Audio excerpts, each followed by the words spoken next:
Welcome to JTOL, Just Thinking Out Loud, where everyday discussion for everyday people are spoken out loud. Now here's your host, Sonia Green.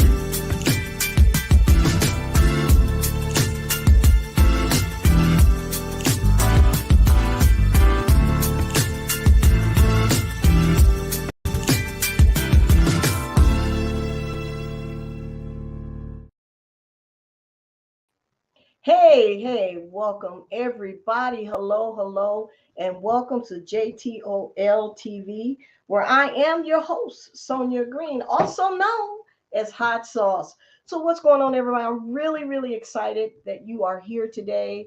I'm elated because these subjects are very important to me because they affect our boys, our son, our men.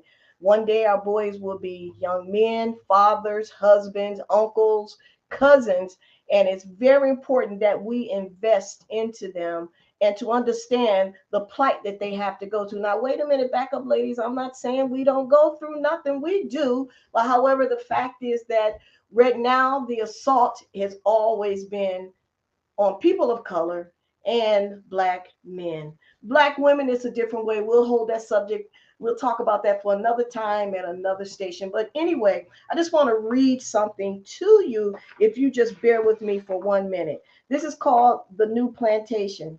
From the N word to minority. The only reason I didn't say what he said, because Facebook will put me in jail.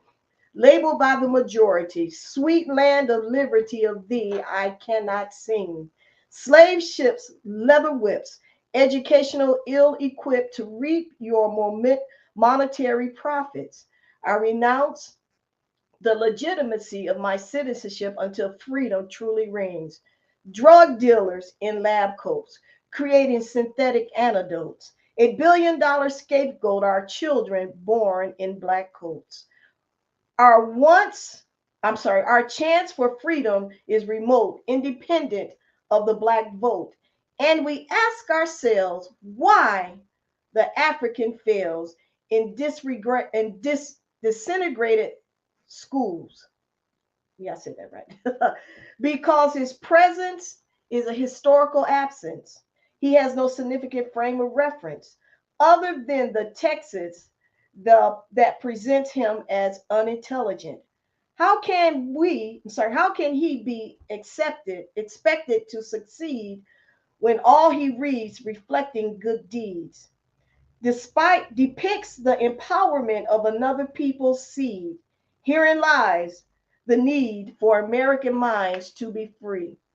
Also want to read this. The public school system, as we are about to dive into this awesome book, is killing the spirit and aspirations of black boys more than any other institution in our country through their use of deficient base labels, special education placements, and excessive discipline policies that result in their chronic absenteeism, I'm sure I'm saying that wrong, and future incarceration. This is deliberate and by design. America has painted our black boys as the poster child for unintelligence and delinquency to maintain her lower class and cheap prison workforce. And while my assignment may paint an extreme picture for a particular racial group, let me state for the record that I am not, nor have I ever been racist. I am, however, a realist. And right now in America, we have a problem. And you may ask, where did you get that from? I am about to bring on my special guest, Mr. I always get his name wrong. Osceola Thomas. He'll get me right if I said it wrong. He is the author of The Streets Can't Have My Son. I'm so excited to have this man on, this awesome man of God, because I met him on another assignment or mission or whatever y'all want to call it. But in the process of meeting him, he was selling his book. He was presenting his book and to get it. And I bought the book. And when I tell you it was an eye opener for me, it was an eye opener. And all I can think of is what can I do to strengthen our community. So I want to present to some and introduce to many Mr. Osceola Thomas. He's going to correct me. How you doing, brother? How are you? Good evening. I am well. How are you? Tell me how to say your first name. Osceola. I was close. I should have pronounced it just like it's spelled. So can you just tell us some about yourself, sir? Certainly. So I'm a native of the state of New Jersey. I am also a product of the New Jersey school system. I dropped out of high school in ninth grade and pursued the street life. I was reintroduced to public education when I decided to pursue my high school completion program in New Jersey. The program was called Youth Corps. I enlisted afterwards into the U.S. Armed Forces, and I say Jesus used the Army to save my life. There I was called to the ministry. I pursued my bachelor's in biblical science and a master's from seminary. Ever since, I've been proclaiming the gospel of Jesus Christ. I'm also a nonprofit practitioner. I help groups create 501c3 tax-exempt nonprofit structures. And then I write funding proposals for those groups at the city, county, state, and federal level to receive startup capital. I help them partner with post-secondaries to produce positive, measurable outcomes so they can replicate their models and create subordinate chapters and have some organizational longevity to create change at the grassroots levels for disenfranchised and marginalized communities or communities of color. To date, I've been in practice as a solo practitioner for a little over 5 years and have brought close to $80 million to nonprofits and churches across the country. And tonight I'm here with you, and I look forward to speaking with your viewers. This is so awesome. This is awesome. So if you all don't know, you can tell that he's motivating me because you need sometimes you just need somebody that can see the way and you just kind of follow. And sometimes you need somebody to stir, as we say, yeah, I know you're up. And he does that for me as many other people that the Lord has connected me with. So I was talking about how we crossed paths and how we met. But the interesting thing about it, which I wasn't expecting, was this awesome book that you presented to us on that day when we were in Chicago. And I don't know how many people took the time to read it and who even dove into the book. I don't know if they just wanted to support you, which is still great, right? But to really actually dig in it, to want to make a change. So your book is called The Streets Can't Have My Son. That's right. So tell me, first of all, tell me, why did you write the book? I wrote the book because right now in America, we have a real problem when it comes to Black males across the country. Black males, number one, when you look at the data, the federal government through the Juvenile Justice Delinquency Prevention Act has created an initiative. Historically, it was called disproportionate minority contact because African-American males were negatively overrepresented across all contact points of the juvenile justice continuum. Today, that initiative is called the RED Initiative, Reducing Racial and Ethnic Disparities Within the Juvenile Justice System. Because the federal government has to create an initiative like that tells you that we have a real problem. Black boys are negatively overrepresented when it comes to secure detention placements, when it comes to incarceration, when it comes to special education. And so I wrote the book because I wanted to address the issue. And I wrote it to parents, I wrote it to the faith-based community, I wrote it to the public school system. Because if this same issue and these numbers or the disproportionality was impacting white males throughout America, it would be a national crisis. And so I want to bring light to it. And I address juvenile crime prevention councils or juvenile justice agencies across the country. And I share with them, if the animals or a specific subgroup of the animal kingdom, let's say the dolphins, were becoming extinct, as an animal lover, I would launch a Save the Dolphin drive because I want to save that subgroup of the animal population. Well, I'm a human service practitioner and I'm a Christian. And there's a certain subgroup of our humanity who's facing extinction, and that subgroup is the African American male. So I'm doing everything I can, and I do it unapologetically, to make sure that resources and attention is brought to that issue so we can reverse these trends that are negatively impacting our Black boys. And I wrote the book so that parents will have strategies, the faith-based community will have strategies, and we can employ collective intelligence to come together and create a comprehensive strategy that will address their needs across homeschool and community. So that's the purpose for the book. Wow, that was excellent. I was putting you don't see the book. You can't see all my little tags I got in here. Because I wanted to touch on a few things that you had stated in here. And for as far as part one, where it says the matter at hand, and Yeah. you talk about, hold on, let me make sure I'm right where I'm at. Okay. So you talk about, no, this is the idea, individuals destroying educational aspirations. And this particular one I marked, it says, as a BMT, it was my job to control the unruly Black students in self-contained classrooms, so the mainstream white students could learn without disruption. The schools at which I worked were made of large, free, and reduced lunch of economically disadvantaged student populations and operated like slave plantations. White administrators would hire Black taskmasters to control the rebellious field hands. Those Black students who demonstrated a modest level of academic potential enjoyed the comforts of a mainstream classroom, as long as they understood that their being there was a privilege and act accordingly. In this particular setting, I acted as a Black Uncle Tom. Wow. Controlling the behavior of my people to appease white slave masters. Can you talk about that a little bit? Yes, that was my experience. I was a behavioral specialist.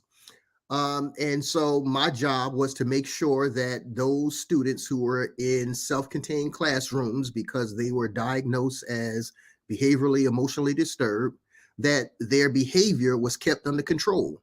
And I think that's you know, that's something that you see across the country in most of your Title I schools where you have a high free and reduced lunch population, or the technical term is economically disadvantaged student population. High poverty percentages of Black and brown students, you will see generally a Black individual will be the behavioral person. They're the person responsible for controlling the behavior of Black students within that building so that white students can learn uninterruptedly. And so you'll generally have white administrators. So white administrators will hire the biggest Black buck to control the unruly Black students who are entering the building. And so that's how I saw it. And so I also saw, and it makes me feel dirty even talking about it, you know, the unspoken assumption is that Black boys are bad, white boys are mad.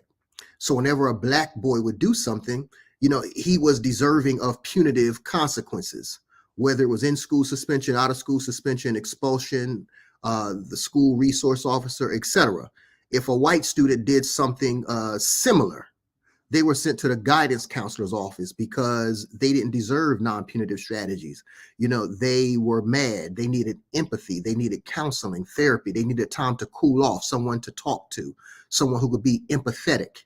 And so that's what I saw.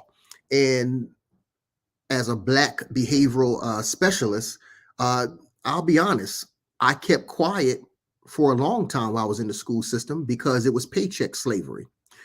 You know, the paycheck held me, kept me quiet because the paycheck maintained the station of living for myself and my family. And I think that's what a lot of Black educators see within the public school system. Black behavioral folks see as well. We see the injustice, but because the paycheck is responsible for our station of living, a lot of times we'll be quiet. Even when it comes to Black students being tested to go into special education, we'll sit around the table at the IEP meeting or the intervention team meeting with the child and their Black parent. and the Black parent is uninformed about the educational process or the educational jargon that these school folks use around the table. But when they see Black faces in their mind, I'm assuming that they think the process must be in the best interest of their child, or why would Black people be around the table taking part? And so I felt like I was an accomplice to the murder of a lot of our young Black boys' educational aspirations. So my penance was to write this book and to inform and educate as many parents as I can, and to be a whistleblower and to see if I can be a part in creating change. Ooh-wee! This is going to be good. This is going to be good. Listen, you all, I know we're not talking about Sierra and what she did or did not have on. I know we're not talking about the slap that was heard around the world. Those things don't even affect us. If we had not seen it on TV or someone taking a picture, we wouldn't see it. But these things that we're discussing today, we see every day. It affects our children, our grandchildren, our nephews, our cousins, my best friend's son. And listen, I would ask you all this. I'm not begging. I'm just asking. It's time for us to stop complaining about this issue and be a solution solver. Here, this man, Mr. Thomas, is providing he's providing deep details on what the problem is, which is a good book, identifying the problem, what the problem looks like, and then he also provides a solution. So don't just blow it off as we always do. Oh, we're going to do this and we're going to do that. And listen, I just ask you to share. That's the least thing I can ask you to do. Share the broadcast. Talk about the broadcast, listen to the broadcast, because your children may be grown, but you're going to have some grandsons. You know, you're going to have some nephews. And that's one of those nephews is going to be identified as a problem child or whatever the case may be. This book will help you, right, eradicate that problem so that you can have so we'll have powerful, positive Black men in our community instead of them going to prison. The prison to pipe school to pipeline. I forget that, but you know what I'm talking about. I'm not good with cliches, but we really need to hear what this book is about. So I'm gonna ask you one more thing before we go to a commercial break. Here you talk about child fine. You say as a parent, it is necessary for you to understand the schools are mandated to identify, locate, and evaluate all children with disabilities. This process is called child fine. Tell us something about what child fine is. Well, yes, child fine is legislation where schools are mandated to identify children who are in need of special education services and make sure that those services are provided so they can take advantage of a free public education. However, as I share in the book, this is just Jim Crow reinvented. This is the old South in a new dress. You know, historically under Jim Crow, you saw whites only signs. Everything was posted on public places. Whites only. Then you had the fountains and restrooms for Blacks, etc. Today, it's removed from public places and is put in public policy. So child fine, while it may talk about providing services to children with disabilities, they have created new disabilities that target African American or Black children specifically. Now, why do I say that? Because Black males learn, they're kinesthetic and tactile learners. Kinesthetic, they learn by movement. Tactile, they learn with their hands. So what is the public system created? They created an educational system or a classroom model where being physically active or working with your hands is discouraged. You're called to sit quietly and attentively, and listen to a teacher, or to read, or to do ditto sheets, or to solve problems, math problems, 6 hours a day. And if you daydream, if you get off task, then you're diagnosed attention deficit disorder or attention deficit hyperactivity disorder.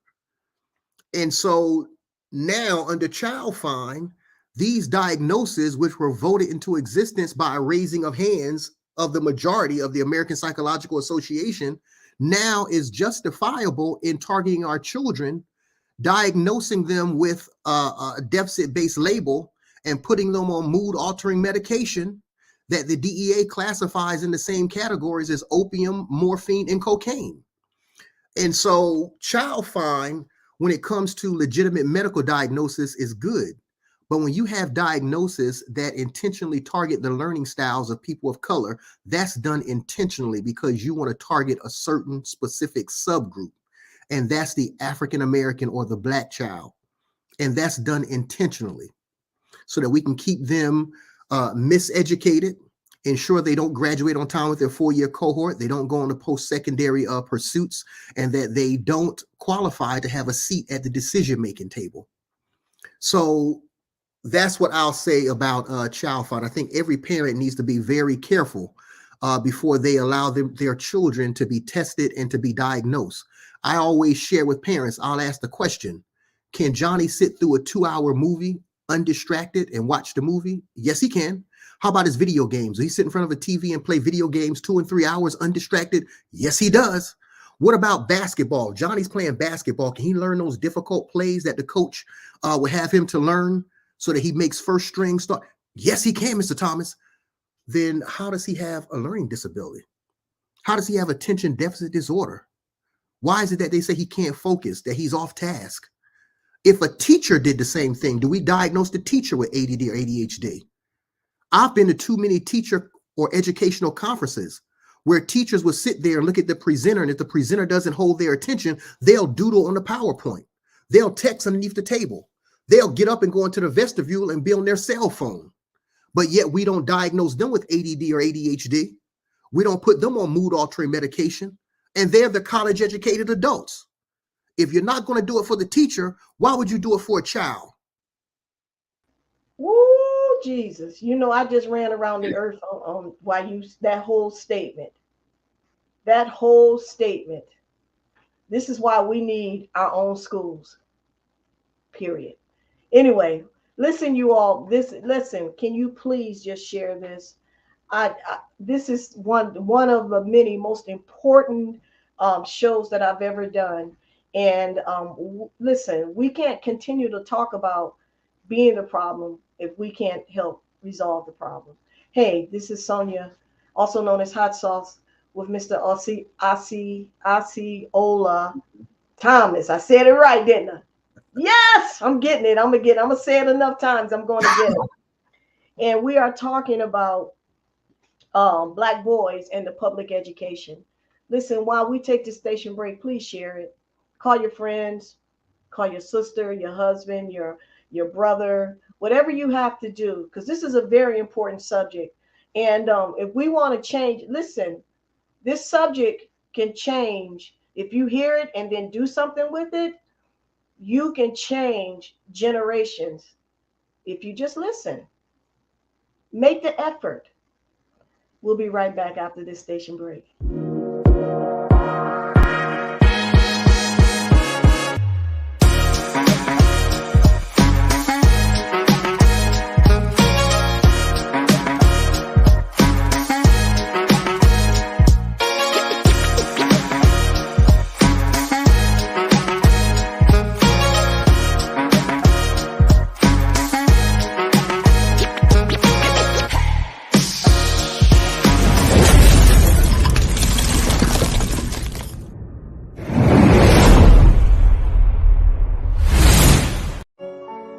I'm Coach E, the owner of Fit Habit Fitness and Supplements. Most of our clients come to us because they don't have time to get to the gym. They hate sharing equipment at the gym. They need more accountability. They need someone to prepare a meal plan and monitor their daily food intake. They hate doing cardio all day. They hate drinking shakes all day, and they want real food. They need to lose more than 50 pounds, have small children at home. They want not just a six-pack, but they want their life back. They want to build confidence, look great, but also feel great. They want to lose the weight and keep it off as a lifestyle change. Get off the high blood pressure medication. The list goes on. Our online training is a new and exciting way for me to offer cost-effective fitness and nutrition, life-changing transformation coaching for the entrepreneur who works from home, who needs an effective program without the limitations and expenses of the gym. Our coaching program can be utilized by anyone, anywhere, offering convenience, responsiveness, flexibility, and accountability. Best of all, I can empower my clients with more accountability and support than I ever could in person. So I want to talk to you today. Let's schedule a free consultation and goal assessment so I can see if you will be a great fit for our fitness and nutrition coaching program. Click the link below to get started today. Let's get fit. Peace.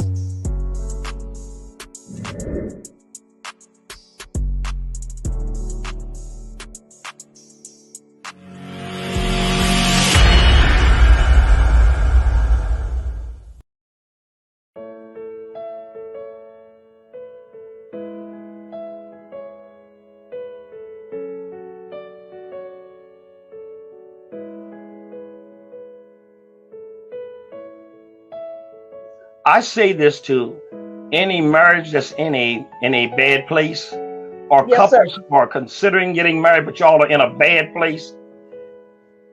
It was a wisdom key that has helped me in Evelyn. Nothing is ever solved constantly going back to the past.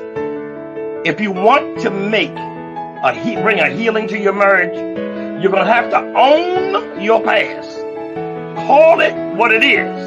I did it. I done it. I confess it. And then let each other agree to build a new beginning. Something in this society is happening right now wherein it's a craziness that people's past sins, failures, weaknesses, even ignorance can't change. Well, I believe in 2 Corinthians 5:17 that if any man or woman be in Christ, they can become new creatures. Old things can pass away, and all things can become new.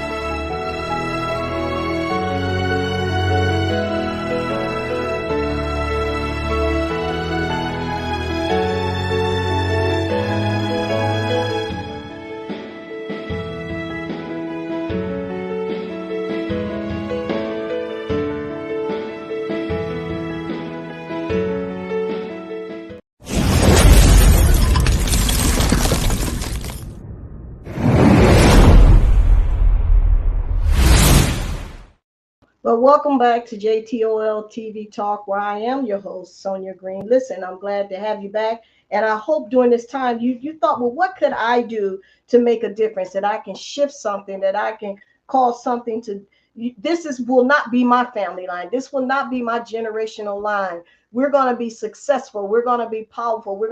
This is what I've been praying over my children, my grandchildren, down to the 10th generation, that we're going to be politicians. We're going to be educators. We're going to be business people. We're going to be doctors and lawyers. We're going to be politicians. We're going to be ones that shift and policies and make money and be change agents. This is what I pray over. I've been praying this for years over my family. So what have you been doing? And today I'm like, well, how me praying over that, but I can't just say me. We have a responsibility for our community. I don't know what has happened in these generations where I remember when my grandmother and them, just from watching TV, that they cared about family and community, right? As we love to say, the village. But now the village is me, myself, and my family, and we're on an island, and I don't care how you make it to the next spot. Just don't crawl on my raft. Just don't crawl on my island to get there. So we're going to have to make some changes. And I'm speaking with Mr. Osceola. Lord, I'm going to get this. Forget it, Mr. Thomas. I'm going to learn your name properly. And so I wanted to bring somebody on here that can speak to that change, right? So here's something else that I was reading. I told you I've been looking at this book. What is the RTI? What is RTI? RTI is response to intervention. And so that is a strategy that's generally used as an intervention strategy, is generally used to work with students with complex needs, to make sure that those students are responding to the intervention that's proposed, and then to measure that intervention to make sure it's successful. If not, then the intervention has to be modified to make sure this addressing the needs of that student so that that student can be successful in taking advantage of their public school education. So that's RTI. And with RTI, let me just share this. Parents need to understand that before you allow your child to be diagnosed or evaluated, there should be something called a functional behavioral assessment that's taking place. The functional behavioral assessment should look at your son across different settings, not just the public school setting. So if they say that Johnny is daydreaming, he's off task, he's fidgety, he's hyperactive, then your goal is to make sure that he's viewed across settings. Is he that way at home? Is he that way at church? Is he that way at basketball practice, etc.? So it has to display itself across several settings and not just the school setting. If it's only displayed in the school setting, then the issue must be addressed to find out why is that behavior only displaying itself within the school setting. And a lot of times it's because children find the content boring.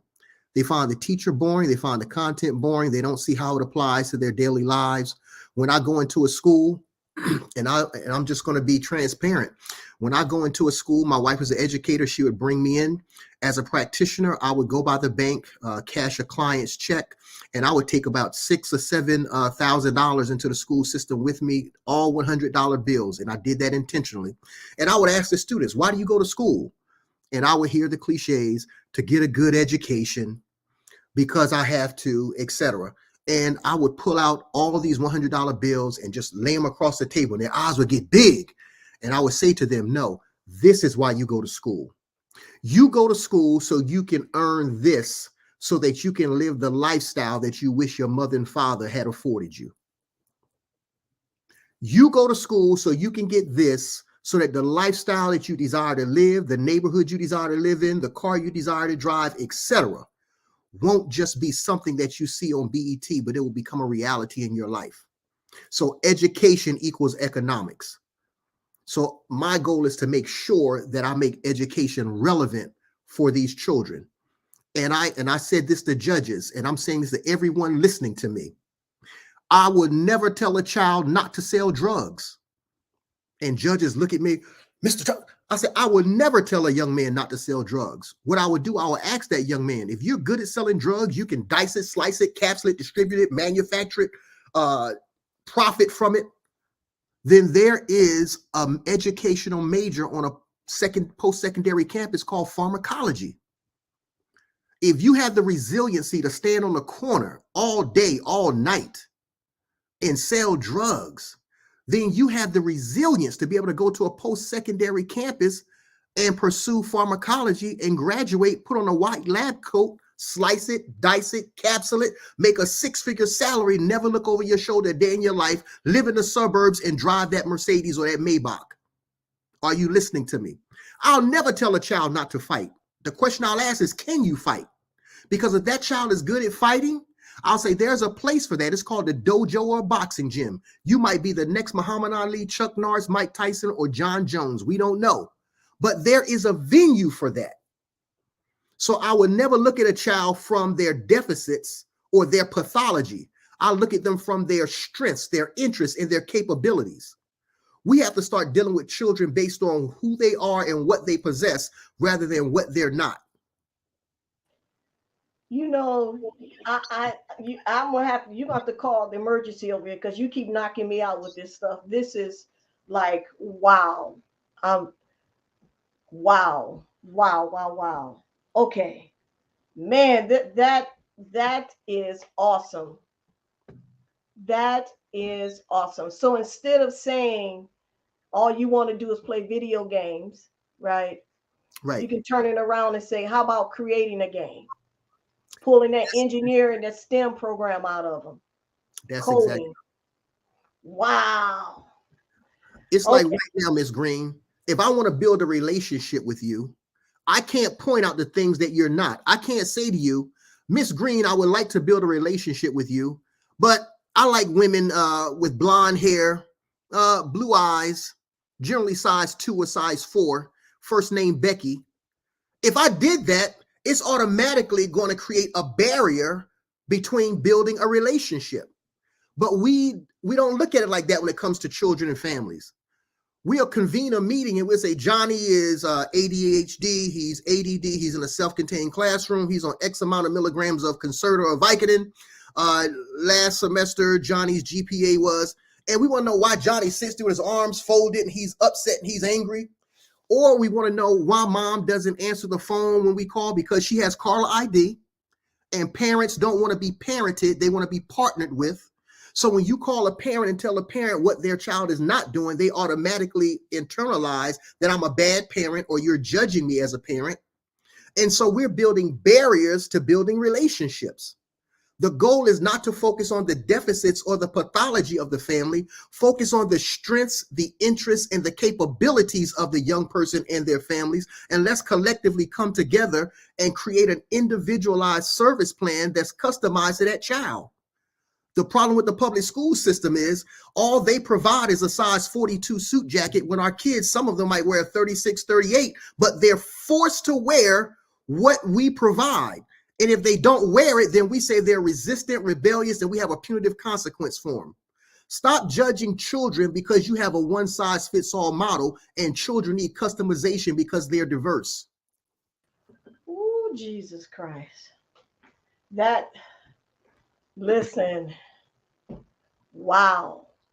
I'm just thinking back because oh man, we're not going to talk about me. Listen, this is so good.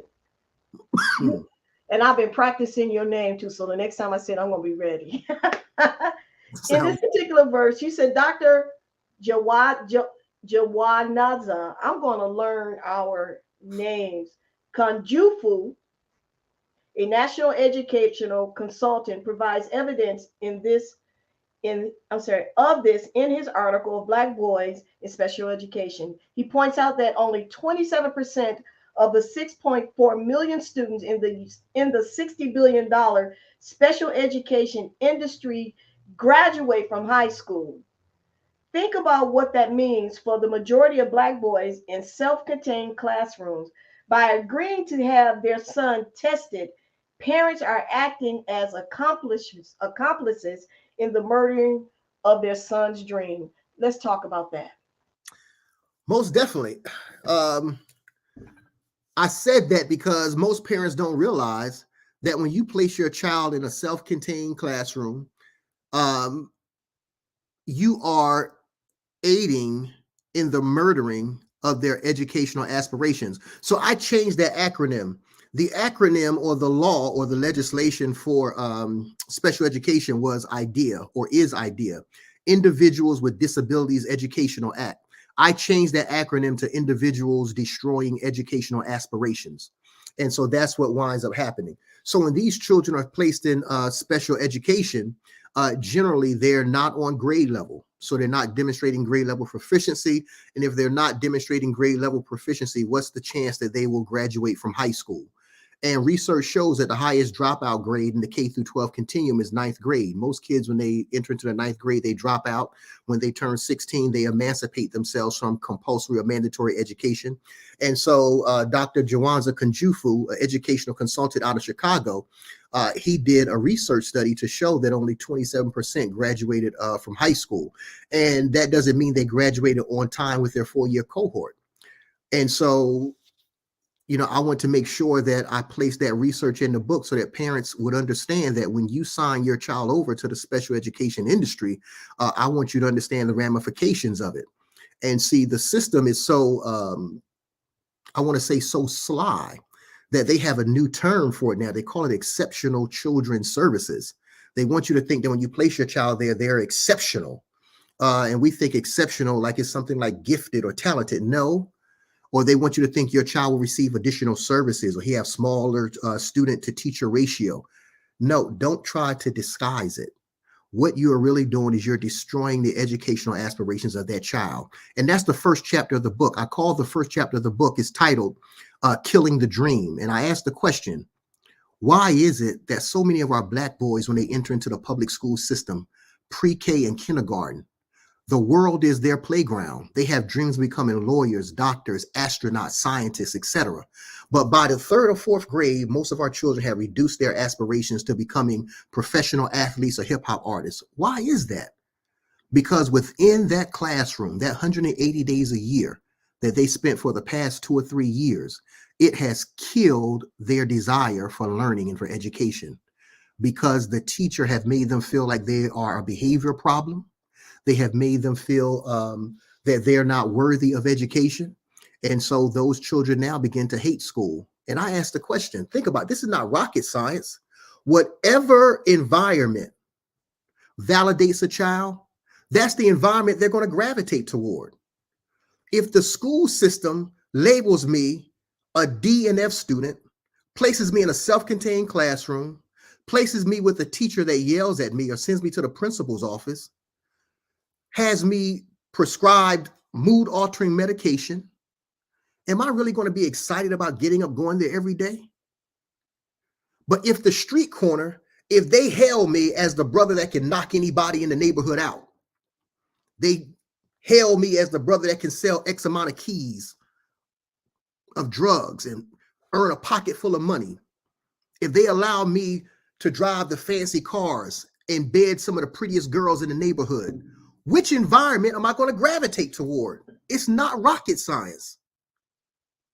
If we don't change how we perceive and validate Black boys within the public school system, the streets are going to be what they gravitate to, and is going to adopt them. It's going to become their locus parentis. It's going to become their parent or their guardian. Wow, wow. Listen, if you don't feel convicted or motivated or charged to make a change, then I don't know what else to say regarding this. I know I have some friends who are out there an educator. My cousin, she's a principal at a school. I got other cousins who are teachers and friends who are teachers, and we need to take this charge. And listen, it's an easier way to learn it. I've noticed that and sir, you can concur with this, is that when I see a lot of TikToks, and when the teacher does rap or gets the boys and the kids involved, they learn their ABCs, they learn how to multiply, they learn continents. They learn states and capitals, because it's interactive, not necessarily writing it down. So wow. So listen, you all, please, again, share this.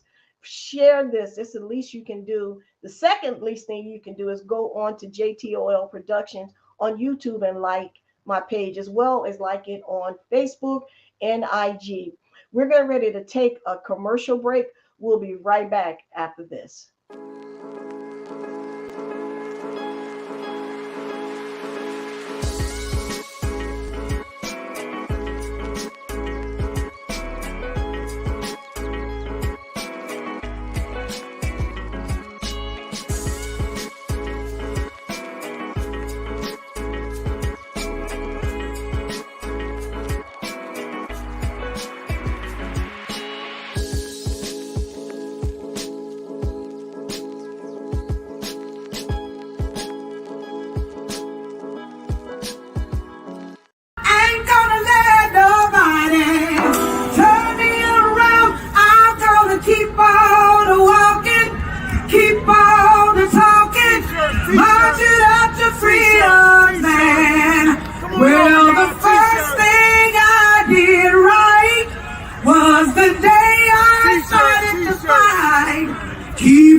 Welcome back.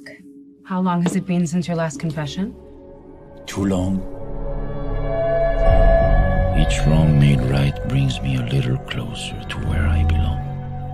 One soul at a time.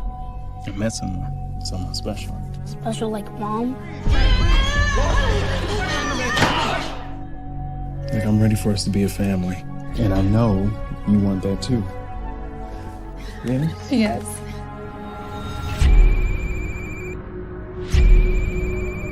Hello? What is your confession? I know what you've done, Christian. Nicole, baby, is that you? Please let me help you. Confess your sin or lose Nico. Nico! Why are you doing this? You have to make this right. Sometimes I tell myself, Confess, or he will pay the price. I can save them.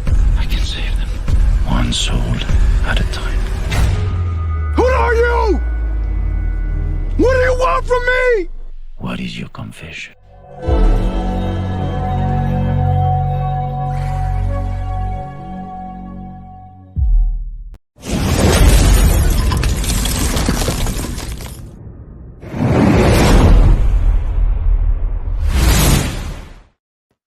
Welcome back to JTOL TV Talk, where I am your host, Hot Sauce, and Mr. Osceola.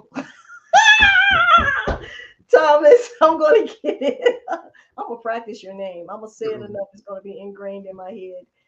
Is here with the awesome book, The Streets Can't Have My Son. And the dialogue has been phenomenal. Please, listen, please share this. Invite people. If you don't go back, if you don't have time to watch it, go back and watch it tonight or tomorrow. Don't just let this hang out here. We don't have to wait for Al Sharpton. We don't have to wait for whoever deems themselves the great Black savior. We don't have to wait for that. God has put things in our hand to automatically make those changes, but we have to apply what we have. I just want to read something that we're going to shift right here. It says, Black boys account for 9% of America's public school students, yet they make up 24% of students suspended and 30% of public schools students expelled. Similar are the findings for disproportionately in the criminal justice system. Black youth make up 44% of youth who are detained, 46% of the youth who are judicially waived to criminal court, and 58% of the youth admitted to prison. And then the next thing, a recent article indicated that Black males in America, ages 18 and older, account for 5.5% of all college students, but 1 million of the 2.3 million incarcerated. Can you just talk a little bit about that? Most definitely. And I'll give you well, let me just talk about that statistic first.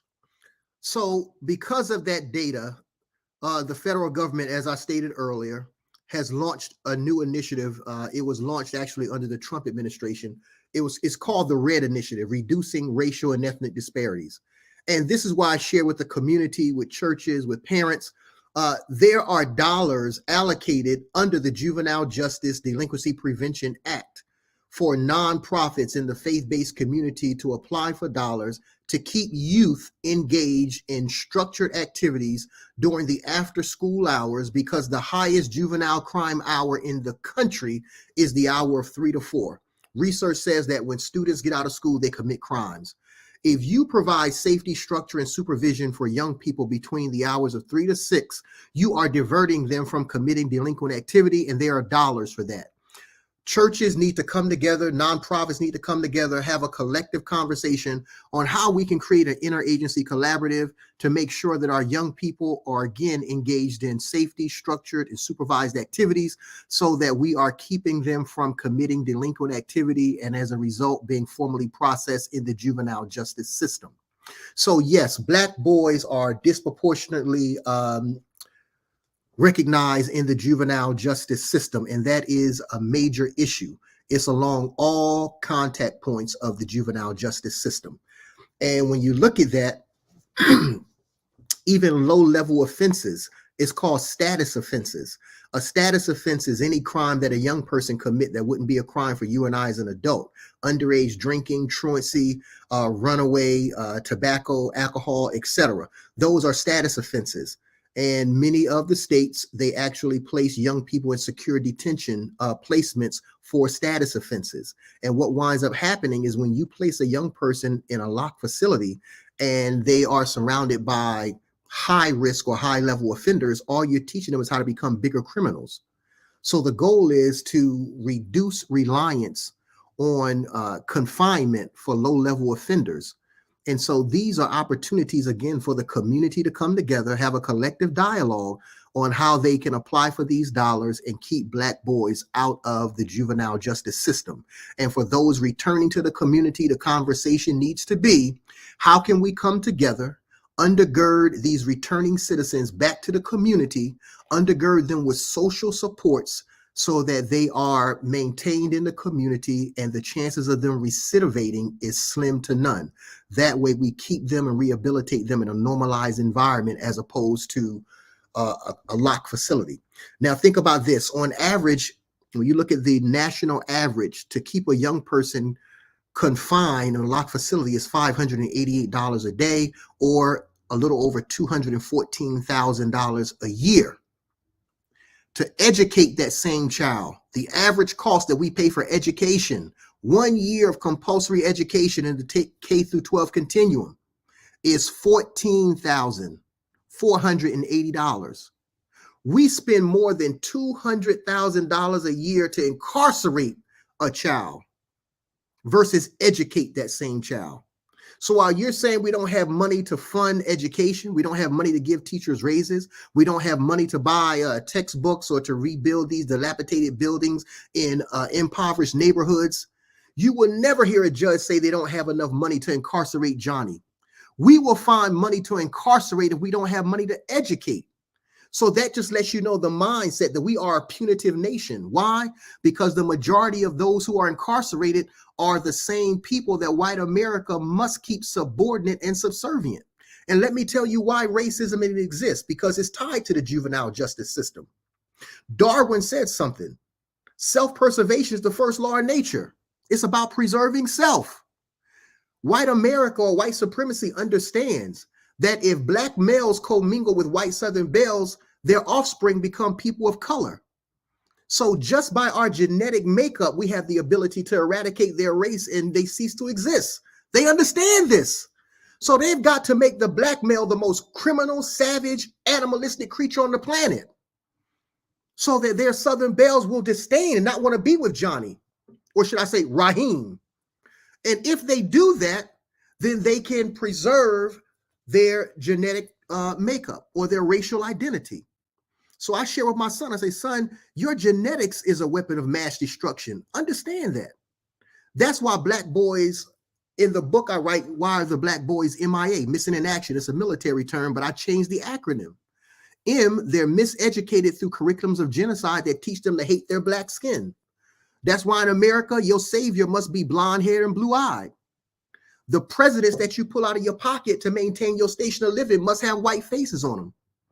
So when Black boys look, wow, the very currency that provide the place for me and mama to stay, put food on the table, has white faces on them, don't look like me. The angels in heavens don't look like me. The savior of the world don't look like me. So what winds up happening? I hate my Black skin. I hate it so much I want to annihilate anything that looks like it, so I kill my brothers. I hate it so much that I embrace the term nigger as a term of endearment. I hate it so much that I play the dozens. Your hair so nappy, you so Black, because I'm taught to hate my Black skin, not realizing that our genetic material are dominant and they're recessive. And like I said, I'm not a racist, but when I have conversations with white folks that talk about supremacy, I'll share with them. I say, do you not understand you are a walking human deficit? You are pigment deficient. So I want people to really understand that. And then the I, they're incarcerated through the preschool to prison pipeline. Now watch this. Historically, the predictor that a child would drop out of school was poverty percentages. Now the new predictor that a child would drop out of school is suspension data. And Black boys make up 18% of the preschool population, but 41% of the preschool population that's suspended. If you're suspending Black boys multiple times at the preschool level, and suspensions data is the number one predictor of dropout, we're already setting them on a trajectory to prison at preschool. So M, they're miseducated through curriculums of genocide. I, they're incarcerated through the preschool to prison pipeline. And once you can make Black boys out to be unintelligent and a threat to community safety, law enforcement now feels justified in committing their homicide. So the A is they're annihilated. Who's going to cry for the Black boy? And that's done through implicit bias that says Black boys are bad, white boys are mad. So Black boys, if you're unarmed, we're still going to kill you because your Black skin is criminalized.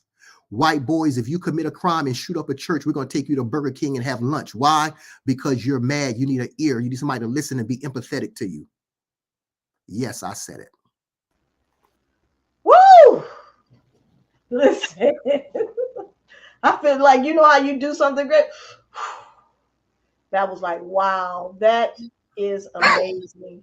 So in our last, we have about 4 minutes. Can you please tell us how can we get involved? Because I noticed that you talked about our legislators, and I didn't even get half of I probably got about 4 tabs. So I want to talk about legislation.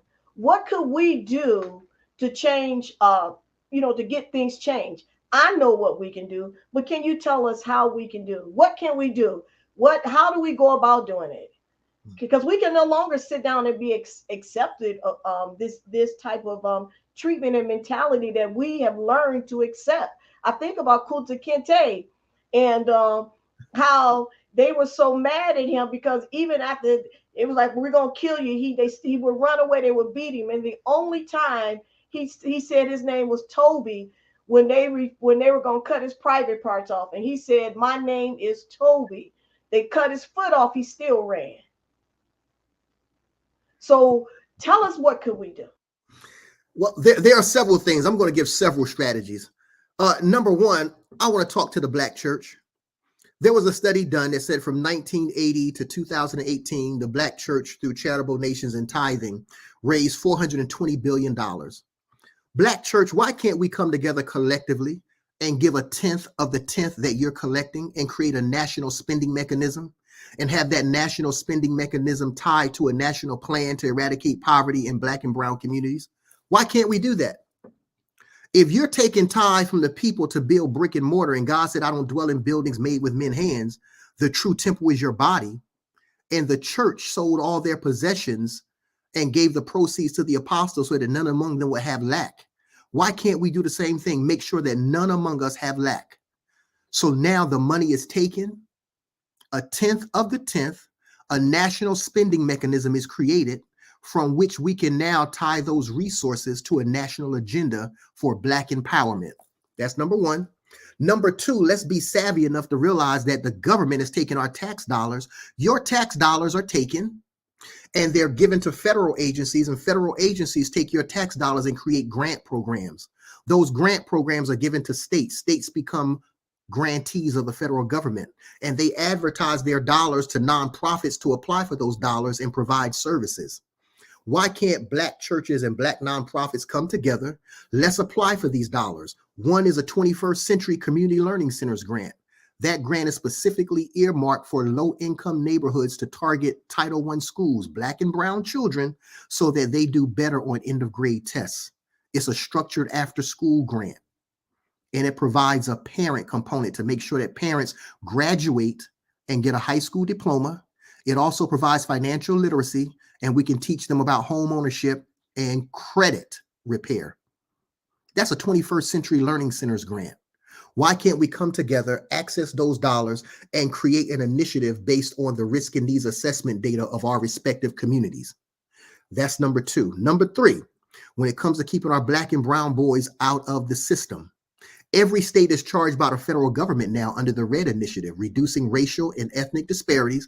They're charged by the Office of Juvenile Justice and Delinquency Prevention to demonstrate positive measurable outcomes in reducing the number of Black and brown children being processed in their local courts. So what does that mean? That means the judges and the court counselors or probation officers, they need community-based providers to help them create alternatives to secure detention and confinement. Why can't churches come together and nonprofits and say, look, we're going to provide safety, structure, and supervision during the high crime hours so that we're diverting Raheem from committing delinquent activity. And we're going to provide this intervention $189, 180 days out of the school year, and we need your dollars to do this. So we want to apply for your RED initiative dollars. Now we have 3 pots of funding. We have 1/10 of the 10th being allocated through the faith-based community. We have 21st century dollars, and now we have juvenile justice dollars. That's 3 pots of funding. And guess what the great thing is? Once we partner with the post-secondary to measure our outcomes to show that we're doing something effective, or we have a longitudinal study with data that shows what we're doing works, we can then go to the U.S. Department of Education What Works Clearinghouse. We can go to the Office of Juvenile Justice and apply to become models of promise, replicate our models, create subordinate chapters, and we can take the city and the nation. We can start small while thinking big. We're operating micro while always thinking macro. So I'm traveling the country and I'm having these conversations with churches and nonprofits because we have to start implementing it now. I'm teaching parents how to start eradicating poverty within their households. I'm teaching nonprofits how to do it for their target population. I'm teaching school systems how to do it for their children with complex needs that pose significant challenges to law enforcement, human service agencies, and public school systems. But this is a conversation that we must have collectively. Oh, Lord Jesus, you just killed it right there at that end. So listen, you all, this has been such a great topic of conversation. Can you do one more thing for me? Yes, Tell ma'am. us how to get your book. Tell us how to find you. So my website is osceolaspeaks.org. O, S as in Sam, CEOLA, S, P as in Paul, EAKS, osceolaspeaks.org. You can access the book through my website. If you access the book through my website, you'll receive an autographed copy from yours truly, or you can access it from Amazon. This is the book, The Streets Can't Have My Son. And so in the book, the last chapter actually provides the strategies that I just shared with you, how communities can come together and they can create faith-based or interagency collaboratives within their respective communities. And then I show them how to reach out to their state administrators and apply for these dollars, and then come to the table and create a strategic plan to reduce the disparities that's placing our young people and their families at risk. But this is something that we must do now. And under Biden's administration, there's over $500 billion allocated for children and family services under the American Rescue Plan. These dollars must be exhausted by January 2025. So I'm challenging the faith-based community and local nonprofits, which you can apply as startup nonprofits. A startup nonprofit with no organizational history can still apply for a 21st century grant as a nonprofit. Then they can apply as a for-profit. So they can have funds coming in through their nonprofit and through their for-profit, and then they can replicate their model in surrounding counties and continue to grow it as parent and subordinate chapters, just like your local YMCAs. So there is no excuses why we can't take the city. It's like Nehemiah. It's time for us to rise up and build. I may be in the palace of Shushan as a cupbearer to the king, his secret service man, but my heart is in Jerusalem. My people are there in great reproach. The walls are burned down with fire, and the enemy is saying, what will these feeble-minded Christians do? Well, I'm here to tell you, we serve a God. I don't want to preach tonight, but the reality is we need to go ahead and do something now.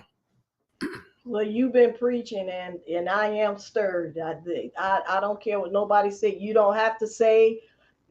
You said what the Father is saying, what Jesus is saying to his people, and he's teaching us to let my people go. No one's coming down. We got this idea. We have to get out of this. We're not in Jerusalem. We're not back in the land of Egypt. Right now we're in a type of Egypt, and we need to do something. So listen. I ain't gonna say it. I ain't gonna botch it, Mr. Thomas. I'm gonna learn it, though. I tell you, when I see you, I'm gonna have it packed. Yes, but ma'am. I just want to take the time to say thank you. I have a lot, like I said, I got a lot of family that are educators, and if I want them to go back and listen to this, because they can start their own nonprofits and shift the whole generation and teach like they want to teach. You know what I mean? Implement what they need to implement. And I ain't gonna say you're gonna make a lot of money, but you can have your own income, train and teach, because I know you teachers see what's going on, and I know that you can do something different. Even Tara was on here. I hope she's still on here. Even talking with her and some things that she's doing. She's an educator, and you see Will, and I know a lot of educators that are on him, and these teachers are quitting by the droves because it has now become a type of Egypt. I'm not near what King said. Look, don't give them no straw to make the bricks. Just give them very little. So now we barely have school books. We barely have the things that we need to be able to apply to help us grow in the things that we need to do. So listen, anyway, sir, I so thank you so much for this enlightening conversation. I don't care what nobody say. If it just, as Jesus said, if it just saves one person, you've done your job, and you have done your job with me, because it stirred my heart, and it's still stirring my heart. I cannot put this book down. Everybody's like, you reading this book? I sure am. And if you saw it, you'll see all this read up here, and to show how important it is that we become the change that we're always talking about, what we espouse that we want. So God bless you. I hope y'all go get his book. I pray y'all go get his book. I tell y'all to go get his book and read it and make a change in someone's life. Brother, I'm going to put you in the green room. I'll be right back with you. Listen, thank you all for coming on and watching this important, look, all of them are important to me, right? But this important show that we have, this says Black boys and the public education, and sharing with us was Mr. Osceola, Mr. Thomas. I'm going to learn his name. God knows I'm going to learn his name. And you know what? We should learn his name. And for reading his wonderful book, you can't see it, but it's called The Streets Can't Have My Son. And listen, you all need to get this book. It's life-changing. It's life-changing. If I had known some of this stuff when I had my son, it would have made a big difference. So God bless you. Listen, I'll see you next week. We're going to have a good conversation next week. Listen, do me a favor. Go like, share, and follow JTOL Productions on YouTube, on Facebook. Don't just like the video. I need you to like the page, right? Go and like the page. And also on IG. Please share this video. Share it. It don't cost you nothing. Just share. God bless you, and I'll see you next week. I am Sonia Green, also known as Hot Sauce, and we'll be talking to you. Listen, become part of the conversation. Changing the world, one conversation at a time. God bless and good night.